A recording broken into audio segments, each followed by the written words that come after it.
क्या आपने कभी सोचा है कि आपके आइसक्रीम को जमाए रखने वाला जादू या रॉकेट को अंतरिक्ष में भेजने वाली ताकत क्या है? इसका जवाब एक दिलचस्प ऊष्मागतिकीय प्रक्रिया में छिपा है, जिसे एडियाबैटिक चक्र कहते हैं। हमारे रसोई में घूम रहे रेफ्रिजरेटर से लेकर रॉकेट में गरजते हुए शक्तिशाली इंजनों तक, एडियाबैटिक चक्र हमारे रोजमर्रा के जीवन में महत्वपूर्ण भूमिका निभाते हैं। लेकिन एडियाबैटिक चक्र वास्तव में क्या है और वे कैसे काम करते हैं? एक ऐसे सिस्टम की कल्पना कीजिए जहां एक प्रक्रिया के दौरान गर्मी न तो अंदर आ सकती है और न ही बाहर निकल सकती है। यही एक एडियाबैटिक प्रक्रिया का सार है। एक ऐसी प्रक्रिया जहां परिवेश के साथ कोई ऊष्मा का आदान प्रदान नहीं होता है। सरल शब्दों में, एक एडियाबैटिक चक्र एक विशेष कंटेनर की तरह है जहां गर्मी को सीमा पार करने की अनुमति नहीं है। सिस्टम अभी भी काम कर सकता है और इसकी आंतरिक ऊर्जा बदल सकती है, लेकिन कोई गर्मी अंदर या बाहर स्थानांतरित नहीं होती है। यह अवधारणा थोड़ी अमूर्त लग सकती है, लेकिन यह समझने की कुंजी है कि रेफ्रिजरेटर से लेकर इंजन तक कई सिस्टम कैसे काम करते हैं। एडियाबैटिक प्रोसेसों को नियंत्रित करने वाले सबसे महत्वपूर्ण समीकरणों में से एक एडियाबैटिक समीकरण है, जो दाब, आयतन और तापमान के बीच संबंधों का वर्णन करता है। P1V1 जो यी से यी, P2 बुस।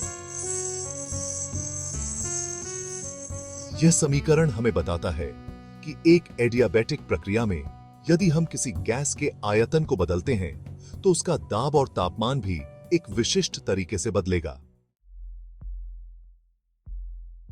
भाग 4, एडियाबैटिक के साथ ठंडा होना। आपका फ्रिज कैसे ठंडा रहता है?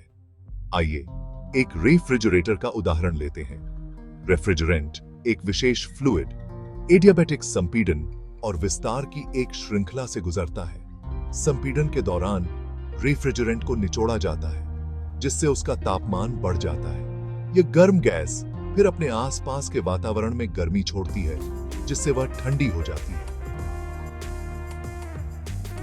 के बाद रेफ्रिजरेंट का विस्तार होता है, जो इसे और भी ठंडा कर देता है। यह ठंडा रेफ्रिजरेंट फिर फ्रिज के अंदर से गर्मी को अवशोषित करता है, जिससे आपका खाना ठंडा रहता है। भाग 5, इंजन एडियाबैटिक पावर से गरजते हैं। आंतरिक दहन इंजन, जैसे कारों में पाए जाते हैं, भी एडियाबैटिक प्रोसेसों पर निर्भर करते हैं। वायु ईंधन मिश्रण को एडियाबैटिक रूप से संपीड़ित किया जाता है, जिससे इसका तापमान काफी बढ़ जाता है। इस गर्म संपीड़ित मिश्रण को तब प्रज्वलित किया जाता है जिससे गैसों का तेजी से विस्तार होता है, जो पिस्टन को चलाता है और इंजन को शक्ति देता है।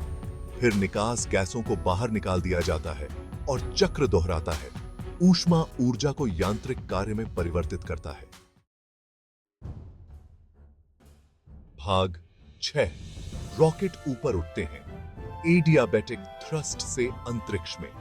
रॉकेट आधुनिक इंजीनियरिंग के चमत्कार अविश्वसनीय गति प्राप्त करने के लिए एडियाबैटिक विस्तार की शक्ति का उपयोग करते हैं।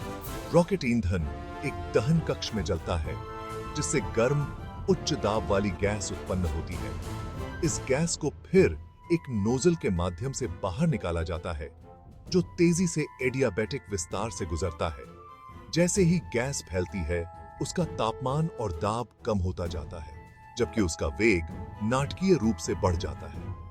यह उच्च वेग निकास थ्रस्ट बनाता है, जो रॉकेट को ऊपर की ओर ले जाता है। एडियाबैटिक चक्र कई प्रणालियों के ऊष्मागतिकी को समझने के लिए आवश्यक हैं। हमारे द्वारा उपयोग किए जाने वाले रोजमर्रा के उपकरणों से लेकर उन रॉकेट तक जो हमें सितारों तक ले जाते हैं।